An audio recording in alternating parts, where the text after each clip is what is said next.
All right.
Hey, hey, hey.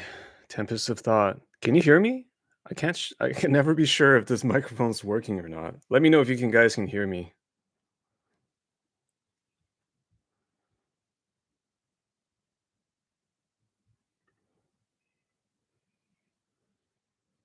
All right. Let's give it a minute or so before we get the show started here. Such a drag. I was trying to figure out I was trying to get OBS to work because I wanted to do the screen share today with like some of the additional audio commentary and that kind of stuff. And it didn't quite work out. I don't know why OBS kept crashing on me. So I have to figure it out for future streams because I think that would make it a lot better than just staring at my face. So I could do some screen shares, but try to make do without it today. Basically, I'm just going to paste links into the chat box so you guys can hopefully follow along. Um, yeah, let's get a few more folks in here. Hope everybody's doing well. Happy New Year's to everyone across the world. It's actually January 2nd already in China, so we're living in the future over here. It's 11 a.m. in China.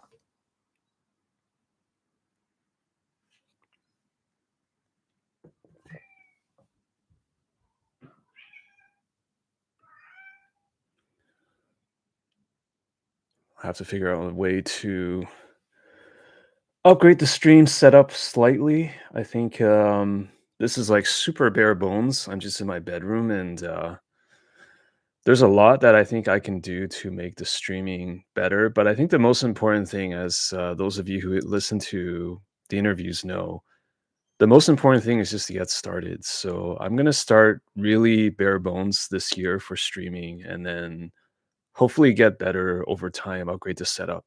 I actually have just purchased a new camera. So this OBS spot webcam. I'm still not. I still haven't. I've still decided not to dive into the whole like SLR camera for video, but I think the video needs to be better than where I'm at right now, which is the webcam. And I've heard good things about this webcam, OBS spot. So hopefully that will be something I'll be using this week. I didn't get a chance to set it up for today, but I think it's going to make the stream and also the interviews, the most importantly, the interviews, much better going forward. So I think that's going to be really cool. All right. Well, why don't we get started? Because hopefully more people will show up.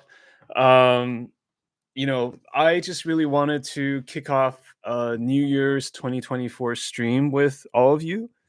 And I did two streams in December, which was just last month, I think 2 weeks ago, and really enjoyed doing them. Enjoyed them a lot more than I expected. And so I think this is going to be a year that I will try to stream more. Now, I've asked a few of my patrons in the Discord, the Humans of Magic Discord, what they would like to have me stream about. And I gave them a few topics, including the one that we're going to talk about today. So, today we're going to do a couple things. We're going to do the uh, kind of like just wish everybody Happy New Year, but also just talk about what are some of the things that I will be working on this year? Or I should say this quarter, because the year is really long, right? The year is 12 months. I've got a couple things that I'm working on this month, January, and next month, February, that I'm really excited about.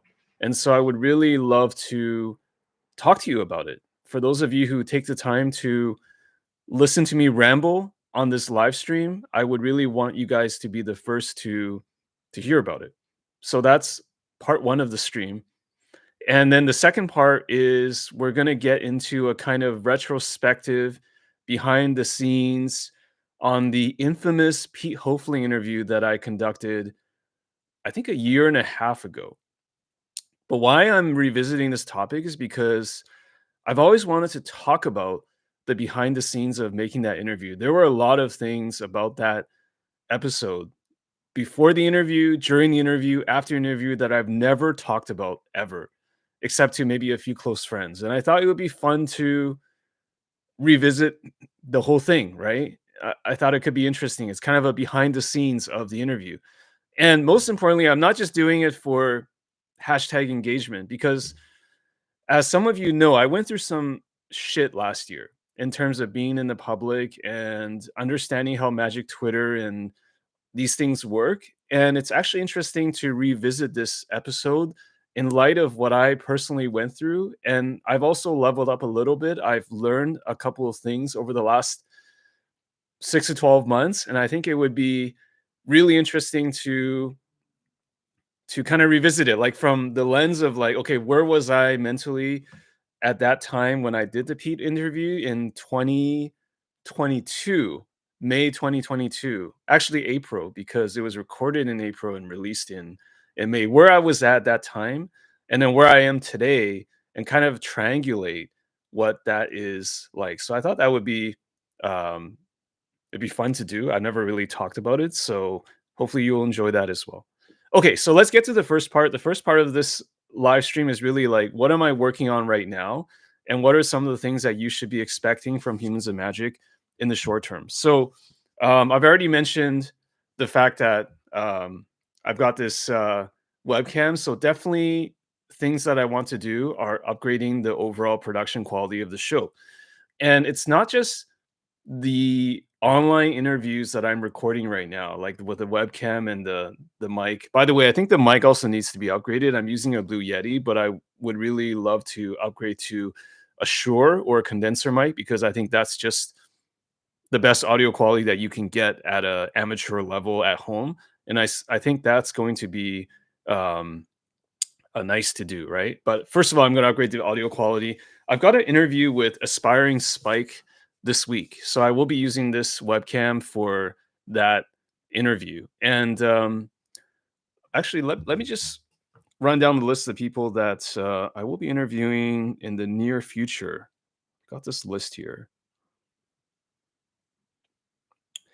All right, so the Piotr Glogowski canister interview just came out yesterday. So if you haven't had the chance, please check that out.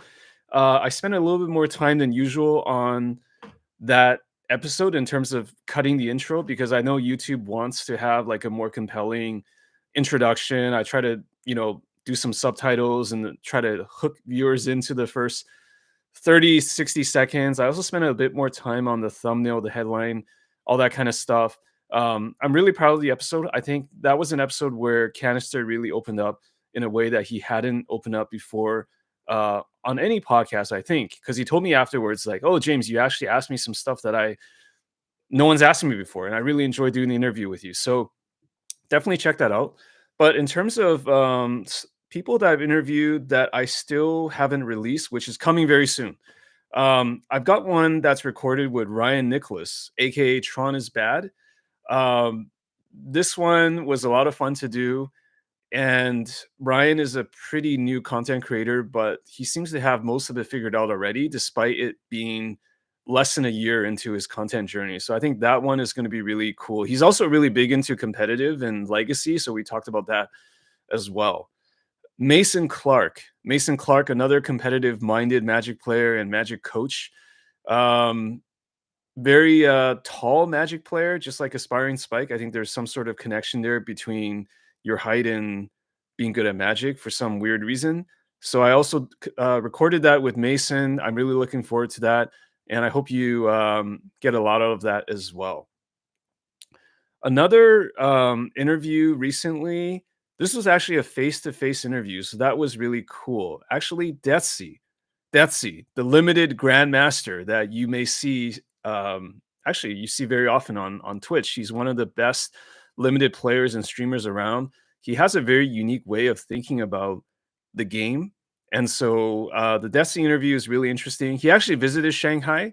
Shanghai is where I am, so we actually got a chance to record a face-to-face interview for Humans of Magic, and uh, we had dinner afterwards. Apparently, he's vegan. I took him to a vegan spot, and yeah, that's look forward to that one. To releasing that one. I hope you look forward to listening to that one as well. So yeah, we've got Canister that was just released. We got Tron is Bad, which is coming this month. Mason Clark coming this month. Deathsea coming this month. All amazing guests. I'm really excited to get that stuff out. And then we've got some new recordings that I'm working on right now. So I've got Aspiring Spike. He's going to join Humans of Magic for the second time. A lot has been going on with Spike. He's back in the Magic grind, right, with the Pro Tour stuff coming back. Javier Dominguez. I've got Javier Dominguez on the line this month. We'll be recording with him pretty soon. Really excited about that. World champion, has a card made after him. I think it's called Fervent Champion. And I just love interviewing people who are super competitive, that are, excuse my bias, like global Magic players. Like they're not just, I want to interview people that are not just based in the US. So I think that's actually going to be a really good interview to have as well. I'm going to be interviewing Kyle and Taryn Huck, Apex Gaming. So they run Apex Gaming, which is, I dare say, kind of the irony here, right? I dare say they're kind of like the new SCG. They're doing regional tournaments and regional streaming. They got amazing streamed events, Apex Gaming. I think they have Todd Anderson and Ross Merriam, Will Hall. They have like a murderer's row of like casters working their events, and I always love seeing their super high quality streams. They're based in Ohio, and but they're doing something really amazing. I mean, in this day and age with streams, you can reach everybody in the Magic space. So Kyle and Taryn Huck, who are the owners of Apex Gaming, I'm going to have them on as well. Also got a few other folks that I'm working on. Um, I mean, this was a request from last year. MTG artists. So I'm reaching out to more Magic the Gathering illustrators and artists, people who are going to be hopefully willing to talk to me, because I had so much fun doing my my one interview last year with a Magic artist, Justine Jones, that I decided that I'm going to do more of that. Okay, what else? So other things in terms of like, aside from all this recorded online interviews, I've decided that this year I'm going to travel to more Magic events in the US and also in Europe. So um the most obvious destination being Magic Cons. I unfortunately I don't think I can do Magic Con Chicago. That's coming up real soon in February, but I'm hoping that I can do the other ones later this year. For example, Amsterdam in June, I really plan to go. um, I still play competitive Magic, so I'm hoping that there's decent events, regional events in the US, decent events in Europe. If they're legacy or modern or pioneer related, I'm not a huge fan of standard, but I may have to learn that because that's the new qualifying format. But if there's interesting events, if there's Magic Cons, Pro Tours. I'm obviously not going to be playing the Pro Tours. I'm not that good, but I would love to go watch because they're all linked to Magic Cons. I definitely would want to go there. And why I want to go there is because I want to um, interview people face to face. I want to actually get a chance to finally connect with people that I've been interviewing online and then just do face to face interviews. So I want to be able to bring like a decent setup so I can do video interviews. For example, the the the camera, the microphone, the whole 9 yards. I want to be able to bring that with me to the Magic Cons so that when I go, I can set up a camera on the table, microphones. I might be able to do like like Alan from Mental Misplay is amazing at this. He does this kind of like just roam the convention and just talk to people with a microphone. I don't know if I'm that good to be that spontaneous, but I would really love to figure out a way to do face to face interviews at Magic Cons and elsewhere. So that is definitely um, the plan. And I guess this is kind of where I also need to talk about um, the Patreon, right? I mean, I don't really have any other way to ask for people's support other than the Patreon. So Patreon is where people can, if you would like to go a little bit of the extra mile, you can support me and what I do. Because definitely this year I will be traveling. I will be trying to upgrade my gear. I will be trying to do more with Humans of Magic and really try to get myself out there as a creator. I've been doing this show basically for years and years and years out of where I am, which is in China. But I mean, obviously, to reach to build meaningful connections, to reach a greater audience, I would definitely need to travel to Europe, travel to the US. I think especially the US. It's where Magic is still headquartered. So that is something that I would love to do. So if you're ever at MagicCon, I mean, I will definitely just tell people ahead of time, like um, where I plan to go. But if you're ever interested in that, I would definitely love to say hi to all of you and all that stuff. So patreon.com/humans of magic is where you can support my work. You can access the Discord community, get early access to YouTube episodes, and yeah, that's basically it. So those are kind of the short-term plans. All right. Now that was part one. Holy crap, it's tiring live streaming, just talking, just monologuing, just speaking to the camera, right? And the chat box. Um, Now let's get to it. So today I wanted to talk about the Pete Hoefling interview that I conducted in April 2022 and was released in May of 2022. And like I said at the beginning, the reason why I want to go through this is because I want to get some behind the scenes stuff and share with you. But also I feel like the way that I view the whole thing, what happened, is a little bit different now than where I was a year and a half ago, right? So I think before we talk about the actual recording of that episode, it's really important to just flash back to where I was mentally and physically in 2022. So those of you actually, you know what? Let me just drop a link to the Pete episode first.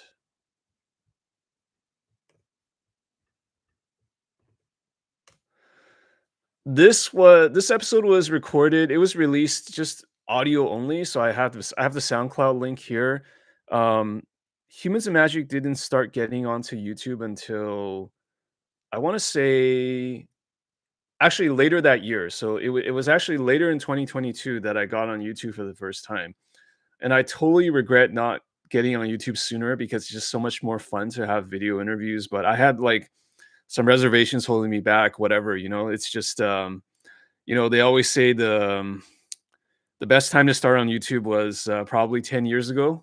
The second best time is right now. So it's just something that I should have done a lot sooner, but it is what it is. So definitely, if you haven't had a chance to listen to this episode, check it out later. But regardless, I think this is an interesting like retrospective, even if you haven't listened to it. So let me take you back to 2022.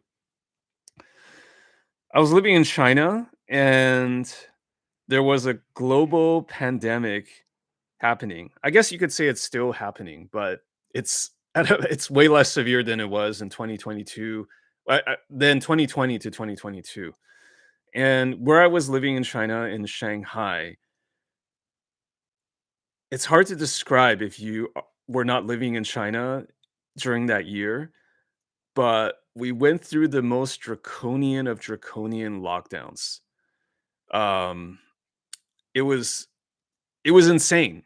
It was insane, and it still hurts me a little bit to talk about it because of how insane it was.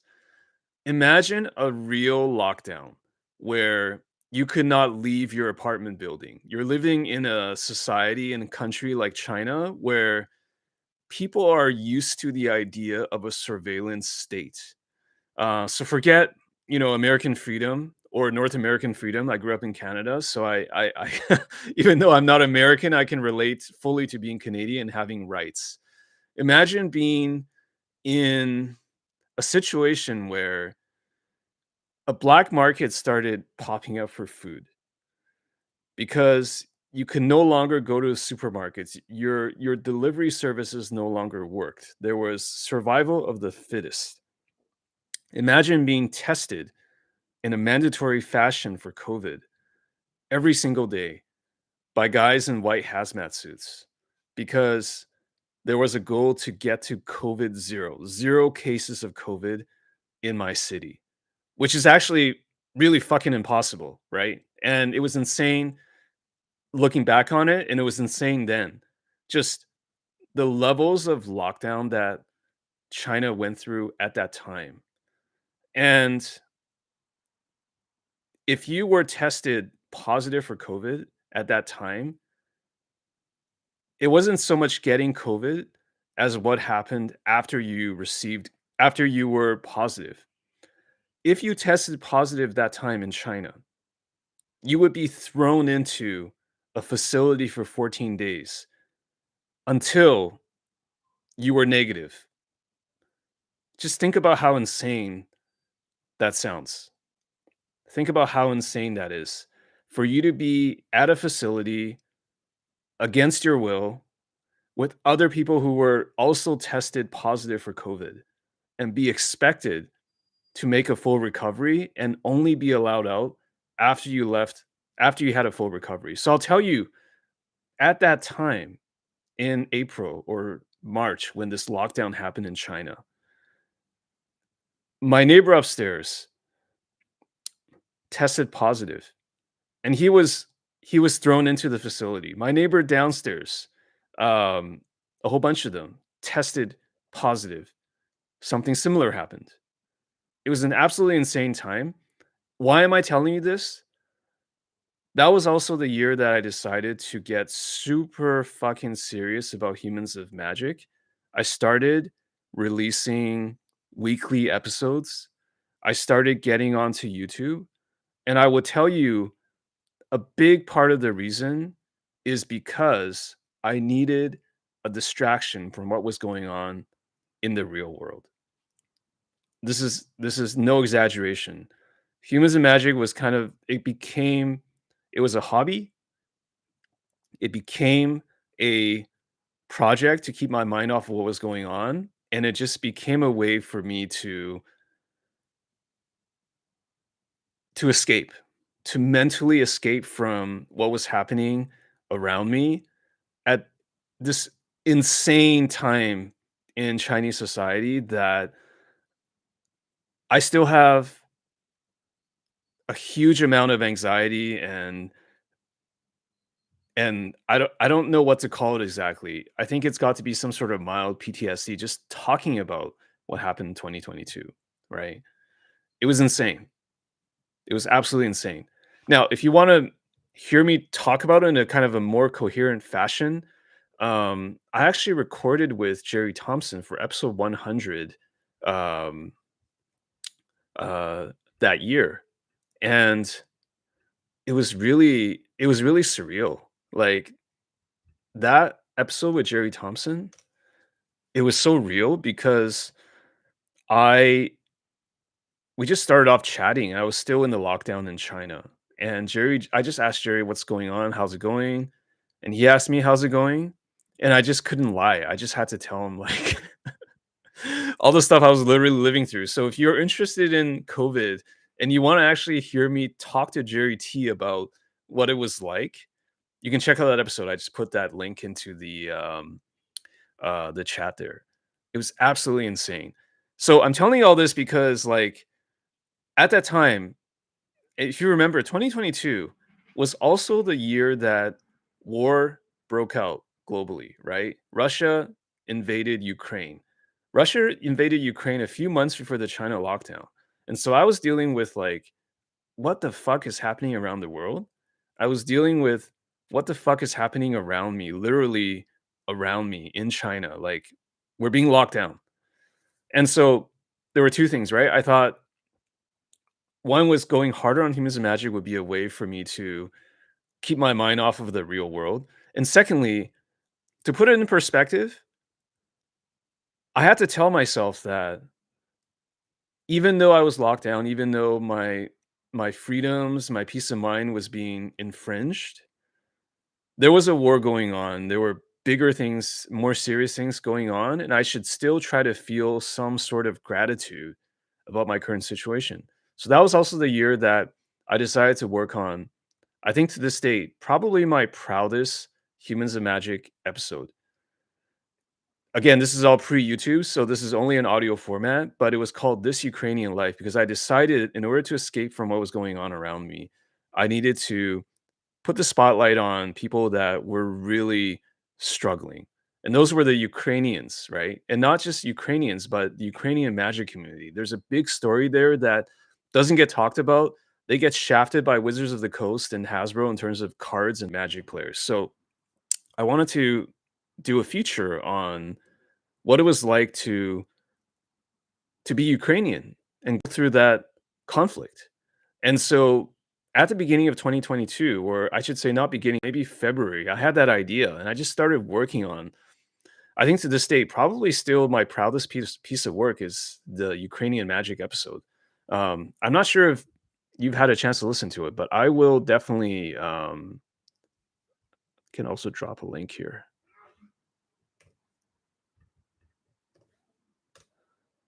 Yeah, Tempest of Thought. Thank you. Thank you for listening to that. I just had such a good time. I mean, it's a grim topic, but I had a really fulfilling time working on that episode because I had to interview 5, 10 different people, actually more people. I actually cut some of the interviews out and I had to edit it and make it tight and just put a narrative together. And it was just so rewarding to do that kind of work. And that was like one of the few times that I really leaned into being kind of a magic journalist, right? It was no longer about just talking to people about magic. It was talking about the bigger thing and it was trying to like put together different viewpoints together and really enjoy that episode. But why I'm telling you all this stuff is because okay, COVID in China was happening, the Russia invasion of Ukraine was happening. I was so focused on working on that Ukraine episode and the Pete Hoefling episode was almost just like an afterthought. I was just like, okay, I need to release episodes of Humans of Magic weekly. I decided I committed to that. So what? Who can I get? Right. And I always had kind of a respect for Star City Games and Pete. So full disclosure, I used to work on Cardboard Live, which is software that you use for Magic broadcasts and commentaries. CBL, Cardboard Live. I was one half of CBL with my other co-founder, Wilson Hunter, and we actually work with Wizards. We work with Star City Games. They were using Star City Games started using us for Versus Live and this is even way before 2022. I think this is like Versus Live, and they're using us for all their Star City game streams back when those were going on. And basically, if you were watching the live events on Twitch and you saw the deck list overlay or the tournament rounds overlay on top of the Twitch stream when it was happening live, not in VODs, but when it was happening live, that was Cardboard Live. So Cardboard Live, um, we did a lot of Magic events together with Star City Games. We did events with NRG. We did actual events with Wizards. So all the Magic Mythic Championships they used Cardboard Live, including the first Mythic Invitational, which was super hyped that Menguchi won. We Wilson and I traveled to places like London, like pre-COVID, we traveled to places like PTs to actually or Mythic Championships already to support the events, and that was super cool. So I had known of SCG. I had I've been to Roanoke. I played in SCG events pre-COVID. Most of the legacy ones because I I love legacy in case you didn't know already. So I always had a kind of begrudging respect for SCG and not even begrudging, just respect for SCG and what Pete was doing, right? The other thing I knew was that Pete he had a reputation, right? I think those of you who deal with SCG in any way know that I'm not going to sugarcoat this. Pete is a micromanager. SCG is a huge team, but Pete gets his hands into a lot of the details. And you know this if you ever listen to like SCG employees talk about it or ex SCG employees talk about it. I know that I knew that interviewing Pete, there wasn't going to be a middleman, right? He doesn't have a PR person. He doesn't have, you know, handlers, right? To do he does everything himself, and that's kind of the reason why SCG has been so successful because he's very personally involved. But that also leads to challenges. You know, if you're ever a manager or a business owner or someone who's running an operation, you know the challenges of like micromanaging versus delegating, right? And so Pete is pretty pretty well known for being a micromanager, right? Like he writes a lot of things. He makes a lot of announcements himself, including announcements that he made on Humans of Magic, right? So there was a lot of like, there's a lot of things I knew about people, their ego. Quite frankly, like everybody loves talking about themselves, but you also have to find that extra way to get to them. And I know Pete. I knew Pete kind of not directly, but I knew that he listened to Humans of Magic. I knew that he was a fan of Humans of Magic because even to this day, like Star City Games hosts links for Humans of Magic whenever I have a new episode, like the one I just did with Canister. SCG will upload it on their site, right? They no longer do uh, pure competitive content. They've gone in a different direction, but Humans of Magic is not that competitive of a show. So you know, I Pete and I had that relationship in terms of like, okay, I'm on SCG already. So that's kind of the setup. And I basically pitched Pete. I just said, hey, I want to do the most personal, like no filter, long form conversation with you. You can say what you want to say. I want to make it into two parts, right? Part number one is who is Pete Hoefling? Like, what is the Pete story? I want you to tell me about how you built SCG from the ground up, from nothing, right?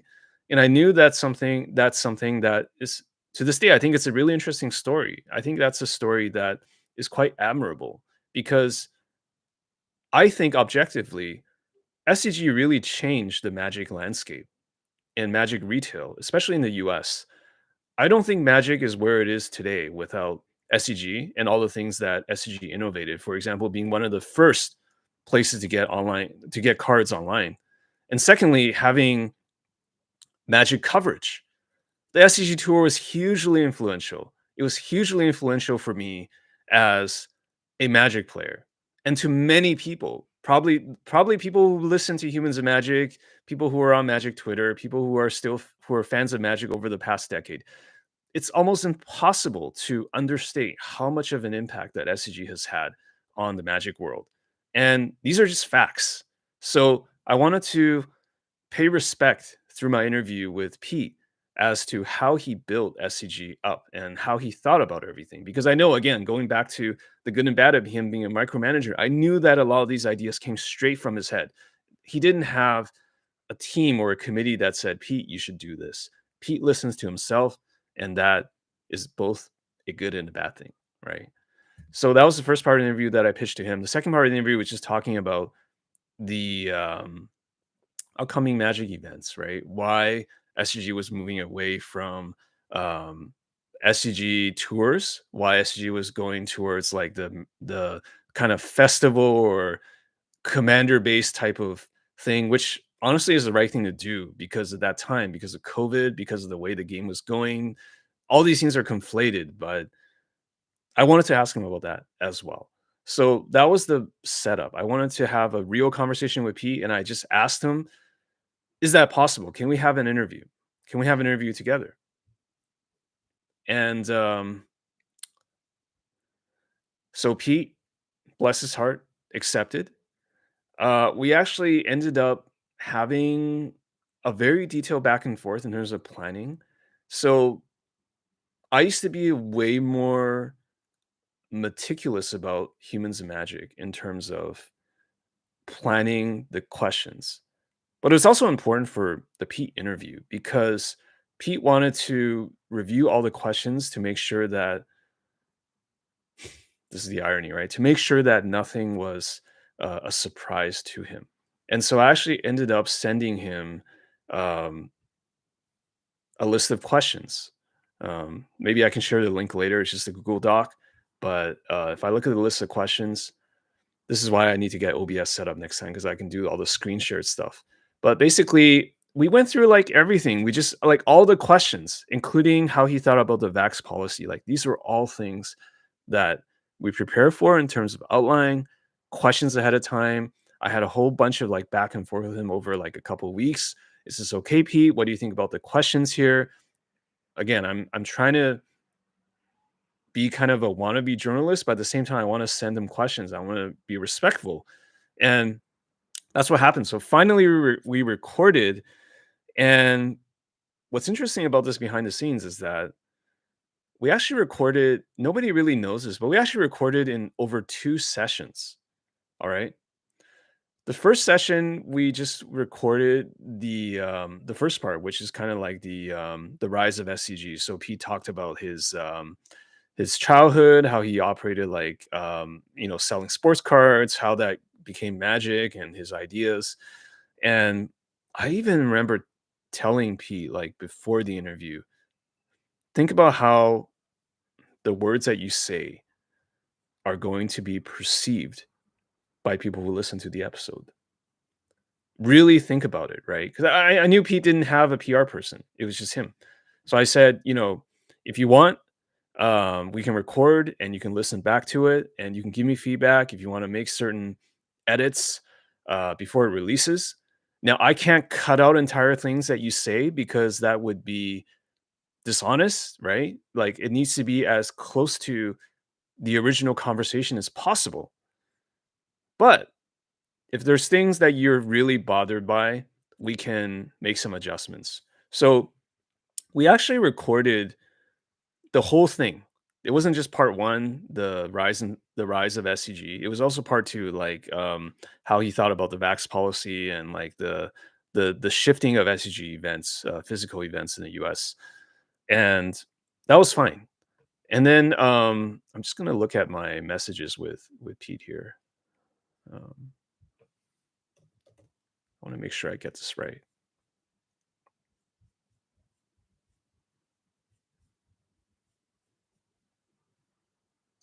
Okay, yeah. So after that first recording, I messaged Pete and I said, "Hey, Pete, really enjoyed the conversation. I think it's worthwhile for others to hear it." And then we just, yeah, I just said, really, really enjoyed it.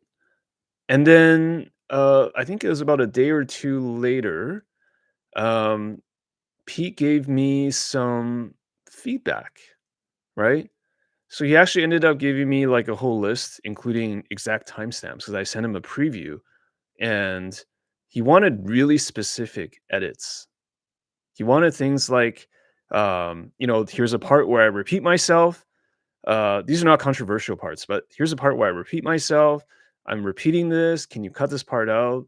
And then, yeah, I think I said, yeah, these look pretty straightforward. But then right then I kind of had a connection that, oh, okay, well, um, wow, he's very exact. I mean, I kind of knew, right? Just based on what I just mentioned in terms of his style. So I kind of should have expected it, but no guest before had given me this level of detail. Like he listened, it was clear that he listened to every second, with a notepad by his side and just took notes and he wanted to present himself in the best light possible.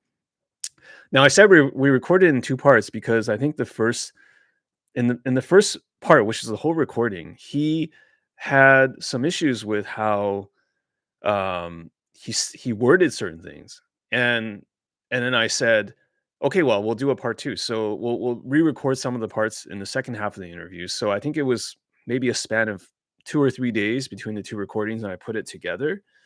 The second time I did recording, I even and this is basically to redo the parts where he was talking about the vax policy and SCG events and things like that. I even um I even remember talking to him before the interview, like, "Hey Pete, I'm not your PR person, but if I was your PR person, this is what I would say to you. You should be very careful with how you present things." Like, I think even in the first original recording, uh, we started talking about Magic Twitter, and he started voicing his frustrations and yeah, just frustrations about the community and how he felt like there were people out to get him. And I said, "Hey, look, Pete, if you want to do this again, you want to do another take, right? Think about watering it down. Think about really thinking through what you're about to say because people will listen to it." And then Pete was just like, "Yeah, okay, no problem. Let me think about it." And it was like 3 days later, recorded again. I assumed that he had um, thought about it and was going to word what he was going to say differently. But if you listen to the final version of the podcast, right, it basically incorporated the second recording, and it seemed pretty clear to me, even at the time and post release, that he didn't really water down statements. He basically just doubled down on what he said. Right. I'm not going to go into all the things that he said because it's just yeah. I think you have to listen to the episode to really get the full context. And um, but basically, that was that was really interesting. Um, And something was kind of up after the second recording before I was about to release it for real, right? Because he sent me a really interesting message.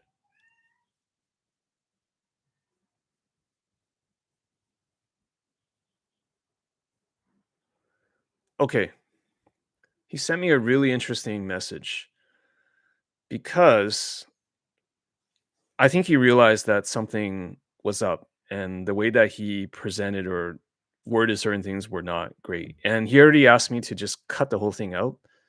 And I said, "No, P, I can't do that. I can make small changes like the ones you requested earlier, where cut out this sentence or this transition, whatever. Like, if you don't like the way that sounds, that's fine.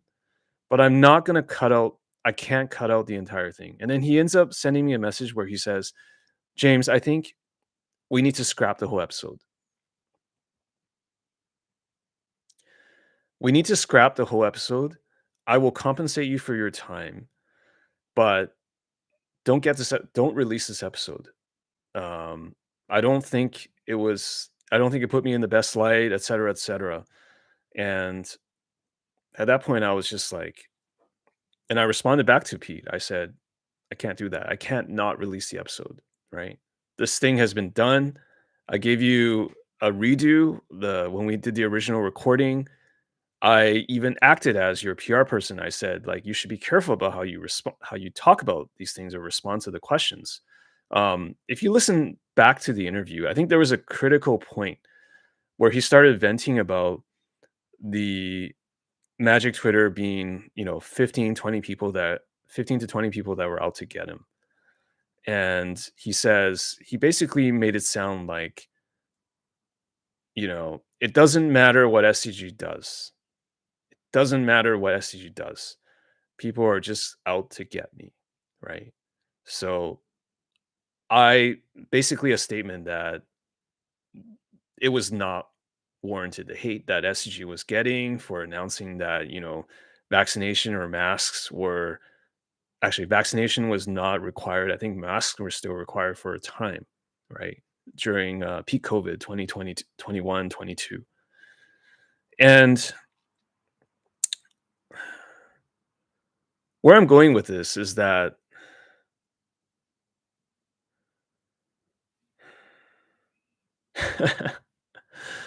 sorry, I lost my train of thought here.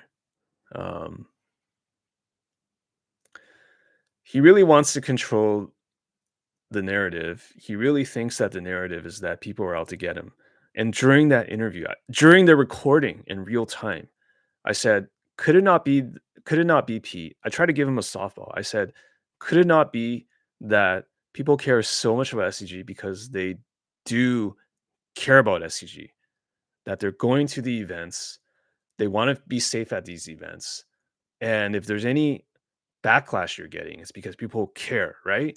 I basically asked him, "If you were not SCG, if you were just some random tournament that was happening in the US that nobody cared about, there would be no backlash. There would be no backlash. You wouldn't have to issue statements on your website and another addendum to the statement, which Pete did on scg.com. If people didn't care, people wouldn't hate you, right? Could that not be the case?" And then he didn't take that line, right? He basically just kept on going. And there was another point in the interview where he asked me, I remember being like trying to just hold it back when I was doing the interview because he's basically said like, um, people are out to hate me. What would you do? He threw it back in my direction. He said, "What would you do, James, if if you were being hated on and people online were like criticizing you? Like, what would you do? Wouldn't you respond?" Basically, he's implying. And I just answered as truthfully as I could. I swear to God, to this day, I didn't answer in a certain way because I wanted to make him feel better or feel worse. It was just this was just my honest answer. When he asked me that question, I just said, if it was me, I would just ignore the online criticisms. I would just ignore the haters because and I didn't expand on it, but I basically said, like, because my background is I have been working on a magic startup. I have been working on humans and magic as well. I know it's a much smaller degree than being the president of Star City Games, but I knew a little bit about what it was like to be out there in the public. And at that point, like, because of Humans and Magic and also Cardboard Live, I had worked with wizards, I had worked with streamers, I had worked with different players in the magic industry. So everybody looks at things quite differently. But how I look at it is just like, look, I wasn't born yesterday. I didn't just like uh get a small amount of internet fame this year, 2022, when I talked to Pete. And I know enough to just ignore the haters if there's too much of them because you'll never win. Like if you try to clap back at the haters, um, what's that going to do for you, right? And this is going back to like stuff I learned the last 6 to 12 months. Like there's going to be fans like some of you watching this or, either live or later that appreciate what I do. There's going to be people that just hate what I do that also may hate what SCG does. And I don't know, man. I don't know if it's worth just trying to win these people over because I think people have their minds kind of made up.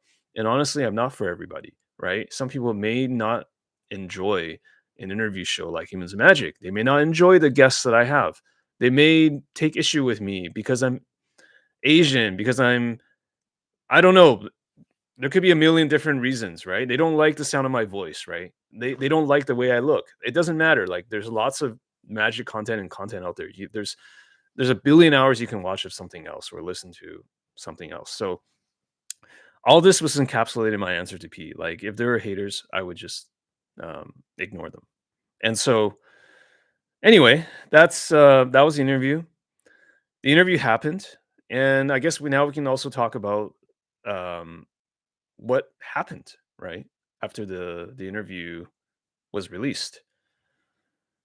Um, I have a lot of mixed feelings about this, about that Pete episode. Um, I don't regret releasing it at all. Like, if there's certain things in life that you may feel some amount of like, I could have done it differently. But if I'm true to myself, I would not do anything differently in the macro if I could go back in time. Right. Like, I would 100% have released the episode. I would 100% do did what I did. There's certain things I do regret, like not having a YouTube channel earlier, right? As I mentioned at the beginning of the stream, but releasing the Pete Hoefling episode and how I conducted myself and how I edited it was not one of them. It was just weird though, because as I said, that was a year that I was going through a lot in my personal life with the China lockdown. I've been working super, super hard on this Ukrainian life, the Ukraine Magic episode. And so everything, like even this Pete interview, was kind of like a sideshow. It was just something that I was doing to I was so focused on the Ukraine episode and editing it. Like I had started working on it like a month before the Pete interview. Every day I was like editing the episode, and when I was doing other interviews like Pete, I didn't have any like feelings about the other episodes because I was so passionate about this thing. And that was also another interesting I learned too, which is really obvious in retrospect, but I gotta say it, like the things that as a creator, the things that you think are going to be um that are gonna pop off, sometimes they don't pop off. And the things that you didn't think anything about sometimes pop up, right? So this was a really good case in point. I really put all my energy and dreams and into this Ukrainian life, that episode, and I really thought that that would just take me to the next level, right? In terms of like doing something really, really meaningful that I really believed in. I felt like people would listen to that and would really help, you know, raise my visibility as a creator. Whereas for the Pete interview, that was just kind of like something I was doing, like because I needed to do a weekly episode. I wasn't even thinking that hard about how it was going to be received, but that was actually it. Actually, ironically, that ended up being my 15 minutes of fame. If you believe in the 15 minutes of fame, you know, as a in terms of like minor magic celebrity or engagement, that was my 15 minutes. Right after I released the episode, um, yeah, it just started popping off. Like people, I think people completely ignored the first part, which is like the rise of SCG and part of the interview, and people just really focus on the Vax thing. And it, to be honest, I think it's totally skewed, right? Because here I was thinking, like, really, from my own personal perspective, you've got this war happening, Ukraine and Russia. You've got like this global pandemic around the world, and yet people are so we're so fixated on Pete talking about haters of his on Magic Twitter and the vax policy of SCG events. Um, but it is what it is. I ended up getting a lot more followers for Humans of Magic from that. People started listening to Humans of Magic who had never heard of the show before, and that's totally fine because I was and still am a small show. Um, Someone I can't remember exactly who. I think his name was Mark, but I don't remember the Twitter handle or his last name. Someone did a commentary track on the interview with Pete. Like actually played back, like streamed it, played back the interview, paused it, and said, "Hey," and actually analyzed it. Like, "Hey, James took this line of like interviewing, asking here, and he could have like doubled down here. He could have like handled this better or differently." That was really interesting. Like that was really neat. Like no one had ever done that with my content before or since. You know, um, some people have fun with it. So Emma Partlow, who is I think writes for TCG Player, is an editor there, and is also a member of the Popper panel. She had a lot of fun with it. We still have fun with it today. She said, you know, because I guess she had been critical of SCG and their practices. And in the interview, Pete was like saying, you know, there's all these performative assholes on Twitter, and so she really leaned into that kind of jokingly, right? You know, like she said, "I'll never forget being called a performative asshole by Pete Hoefling." Um, it was really weird, like just seeing like people like retweeting and reposting the episode.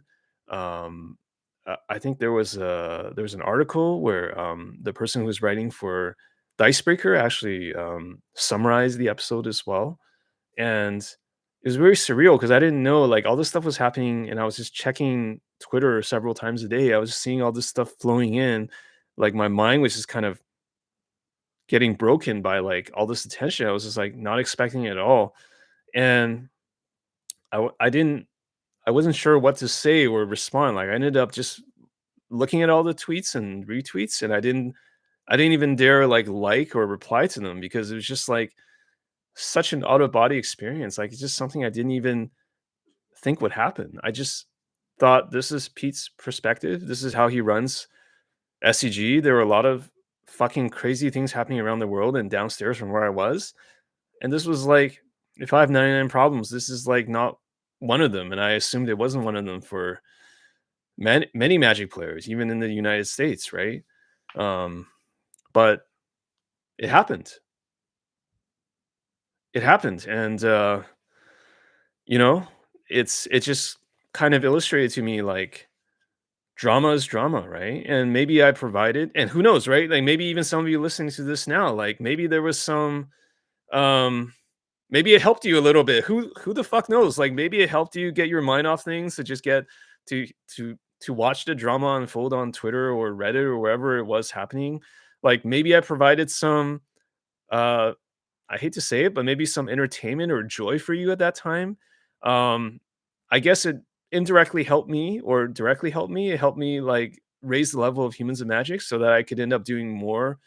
Um, I don't know, man. It was just really surreal. Like, and I still feel like really weird talking about it because this whole idea of like being internet famous, man. Like, I still don't think I am. I'm not like fuck, I'm not like Tolarian Community College. I'm not like one of these like big time like command zone. I'm not like one of these big time creators, right? I'm just a guy that's like interviewing people from my bedroom in Shanghai. Like this is literally what it is. Like I got like two cats here. I'm like got my the coffee. I went for a walk before this. Like I'm just James. I'm just a guy who talks to people. And like if I think about like what happened a year and a half ago with Pete, and also just what happened, like, with the controversy last year, it kind of broke my brain for a while. Like, I'm a 41-year-old man, like, just living his life and just interviewing people because I like doing it, and I didn't expect, like, this kind of virality. I didn't I didn't sign up for it. I can't say I don't welcome it because, you know, because of the Pete episode, I got more people, right? Some of you watching or this now, like they maybe started following Humans of Magic back then, right? So it's kind of like something that opened the door for more things. And even now, I get like people saying, "Hey, you're the guy that interviewed Pete Hoefling." Um, by the way, Pete and I never spoke after that. I'm still um, SCG still posts my content, but Pete never talked to me again after that. Um, That's his prerogative. I never reached out to him after that because, you know, what's happened has happened, as far as the internet world. So, yeah, it's just it was just a very surreal point in my life when that happened, and but it did help me through some stuff, like, working on Humans of Magic, and I guess the addendum is, like, when I went through all that stuff last year while I was, like, part of Magic controversy, like, 6 to 12 months ago, and if you don't know exactly what that is, just go check out my, or I should say, Mate's interview of me. It's a YouTube episode called "The Human Behind Humans of Magic." It was last year. Mate, Zatokai, Big Z actually interviewed me on my show, and I talked about the controversy and what I learned. So I don't want to rehash everything there. Like, go check out that episode because it it's painful to repeat some of that stuff. But go check out the episode if you want to know more about it. But basically, with all the stuff that happened to me last year, I kind of realized that, hey, you know, whether it's Pete or somebody else, like we're all real people on the internet. Like even someone that you think is like a meme character. I don't know, just insert name of like nasty, um, bad bad faith internet personality. You, I could come up with a lot of names, right? Like, it doesn't matter. There are people too. Now, sometimes these people invite controversy they're generating on their own, but still at the end of the day, you kind of have to understand that like this whole internet thing just fucking broke our brains, man. Like it broke my brain last year. Like I couldn't really wrestle with this idea of like um of being front and center of something like that, right? But if I put myself in Pete's shoes, because I think empathy is important. Like he has his own logic and he has his own like reason for believing and saying what he does. At the end of the day, it's his business, SCG.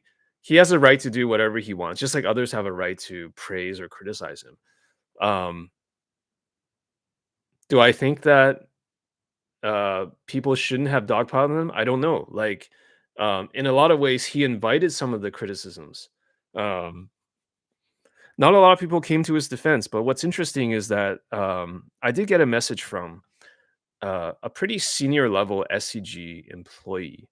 I'm not going to mention who they are. I don't want to name them, but they DM me after the episode came out and basically said like, um, "What do you think?" I thought, basically implying that Pete didn't get a fair shake. People are making a lot of assumptions about him, basically jumping to Pete's defense. And I never ended up replying to them. I just until now, I guess it's kind of it's kind of how do put it? Like this is kind of my indirect reply, a year and a half later. Um because I think we all live in our kind of our own reality. We all live in our own objective reality. So or subjective reality. So who am I to say that Pete is wrong? Just like who is someone else to say that James is right? Like someone else may think I'm full of it. I am, you know. We all live in our own point of view. We are all the respected protagonists in our own story.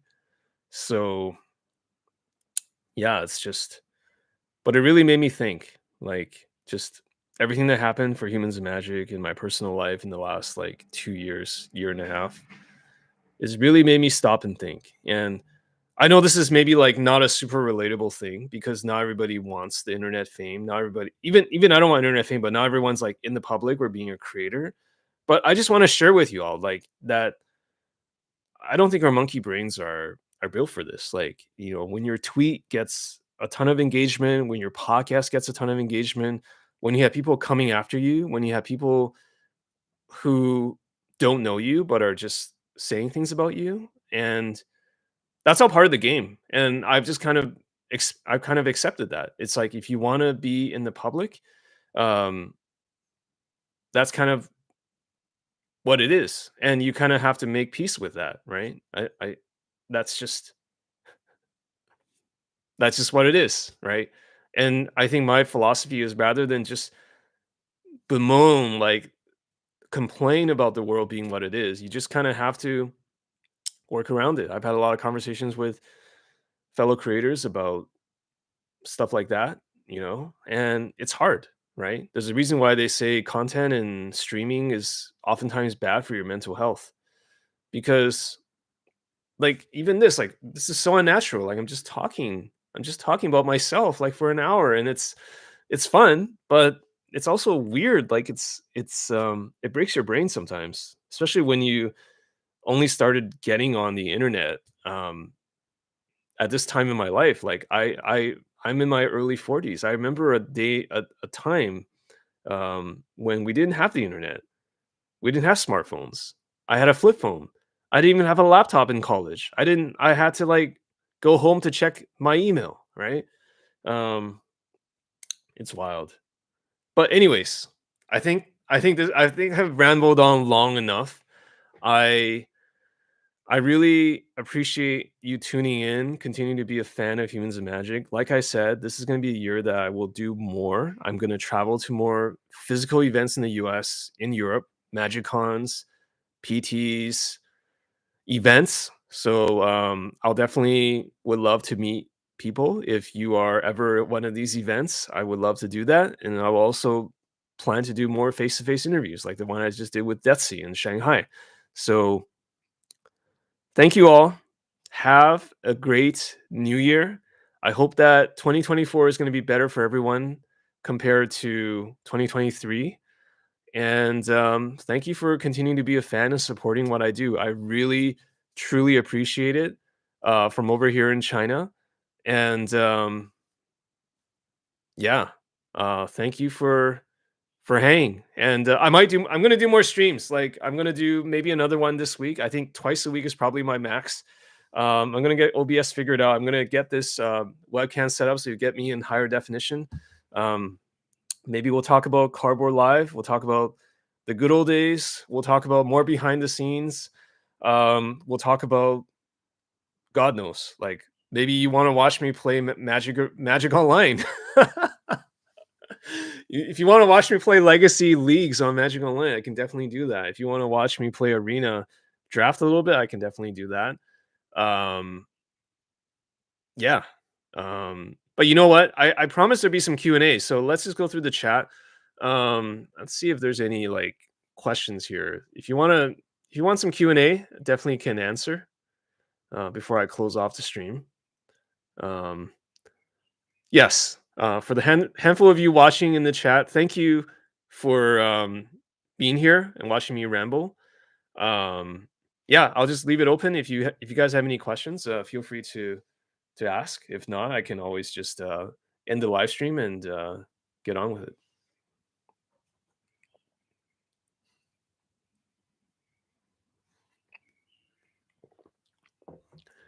Yeah, Excalibur, did you have a question? Yeah, happy New Year to you as well. Steven, thanks for being on. Yeah, I like the comment. People always be drawn to drama. The war is too real, but also too impersonal. That is so true. I mean, we're seeing it right now as well. And we're always like selectively deciding what to care about, right? And it's not entirely rational. That's just how we are as humans. I'm not gonna like, I care about topic X, you care about topic Y, and we all have our personal reasons to care and not care. Personally, I think it's hard to just keep on top of everything, right? There's wars and unfortunately genocides. There's like lots of things happening all the time. There's things happening in your local neighborhood that are important. There's things happening in your family that are super important. We can't care about everything all the time, and that's only fair, right? Excalibur, being from Hong Kong, I'm really selective of what I say since my in-laws are from China. Yes. So I am from Taiwan. My wife is mainland Chinese. I became a naturalized Canadian citizen. I've been living in Vancouver, Canada since the age of 7. So yeah, being Taiwanese, uh, living and working in mainland China, having a Chinese in-laws. I've been to Hong Kong a few times. I have friends there still. It is very interesting. Like if anyone really wants to have like a multicultural stream in the future that is so far away from humans and magic, we can definitely get into that in the future as well. But anyways, thank you all for watching. I'm gonna log off now and eat my lunch from over here. It's noon in China. Thank you all. Have a great new year. Have a wonderful 2024. And we'll see you back here on the stream or in a future Humans and Magic episode.